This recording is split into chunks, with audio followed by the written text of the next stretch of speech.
Hey guys, welcome to the channel. Super appreciate you guys tuning in. Currently we're working on an EJ255. Came out of our 2012 WRX. You can barely see it right there in the corner. But anyways, right now what we're working on is just quickly throwing the valve cover back on with the cams on, because we're going to pressure wash the front of the motor. I did accidentally film this all in a time lapse, so that's why it's so sped up. But I appreciate you guys tuning in. Like I mentioned, please like and subscribe. Obviously it goes a very long way for myself. So if you're working on a Subaru or if you're working on a car in general, I feel like this page might benefit you, because I try to do my best to explain what to do or what not to do, and love to help out wherever I can. So if you have questions, please comment. I'd be glad to help you guys out. And I've also linked my Instagram in the description below, and you can hit me up there. So hope you guys are having a great day and enjoy this video.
We got the cams out. We marked these. I put D1, D2, 3, 4, 5, 6, 7, 8, just so that I know it's driver's side for my buckets. Just want to have those labeled for the shop and everything.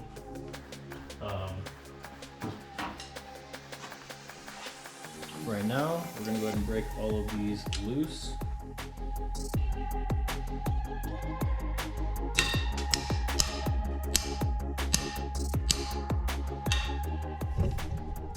Well guys, not gonna lie, if you know me pretty well, you know I've never done this before, so I'm pretty nervous to pull the head off right now. Never have I done this. Obviously you heard me pulling this off just now. They're cranking pretty loud, pretty tight, which is probably pretty expected. Let me pull that.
What's going on, guys? So I just got the heads finished getting them cleaned up. They turned out really well. Taking a little bit of a break though, because I do need to clean them and really do a final inspection. But I've been scrubbing at those the last few days, and I'm just wanting to change a pace, to be honest. So right now we're gonna turn our direction and our efforts towards the heads. And truthfully, when I pulled the cams out, I was inspecting the buckets and taking a look at everything, and I had set the buckets on the table, and when I made room for them, I had accidentally mixed them up, so I just pulled them out.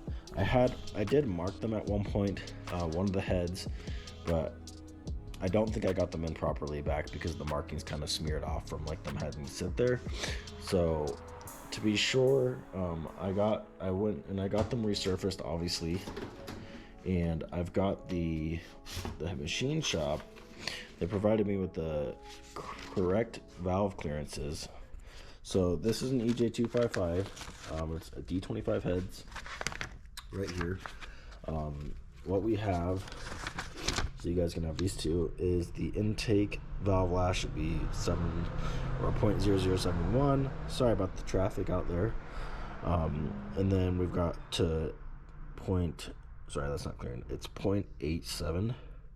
And then we have the exhaust valve lash being 0.0130 to 0.0146. So, pretty easy here. I went down to Harbor Freight and picked up the Harbor Freight Special feeler gauge. And then I also picked up the Harbor Freight Special Pittsburgh Pro torque wrench, just because my torque wrenches didn't go down super low. And the reason you need them low is, if you're just watching this for the torque specs, there are 7 for the front caps, 14 and 14. You want to do these in series, so you're looking at like 7. So I'd go 7, 7, 7 on all of them. And the torque specs are, it's 1, 2, 3, 4, 5, 6. And that's for all of them. 1, 2, 3, 4, 5. Or sorry, 1, 2, 3, 4, 5, 6. So that's the order of the torque. So if that's all you're here for, you now have it. Please like and subscribe. Would appreciate it. So yeah, 7, 7, 7, 7, 14, 14, 14, 14. I think they're 14 and a half. Just get it, relative close-ups. Obviously, your torque wrench is going to be within that 4% range. So, but 7, 14, 14, same thing. 1, 2, 3, 4, 5, 6. So, excuse me. So, what I'm going to do right now is, you want to torque them down before you check the valve clearances. So I'm going to do that right now. I'm going to get the caps back on, torque them down, get them taken care of so that we are set to go. And we'll be ready to rock and roll from that point on. So that's what I'm going to do right now. So I actually forgot to take these into the machine shop. Very minimal scoring here. So they just recommended I take a green Scotch-Brite pad, polish those up just ever so slightly before I do all these tests and things. So I'm going to hurry and do that now.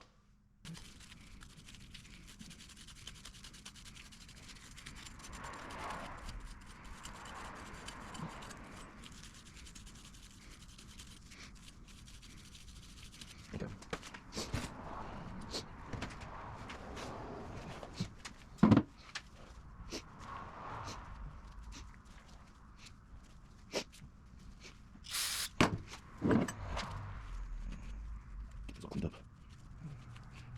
I just got off the phone with the machine shop. To kind of give an update, is the feeler gauges wouldn't even fit in here. They wouldn't there. He thinks I have them swapped.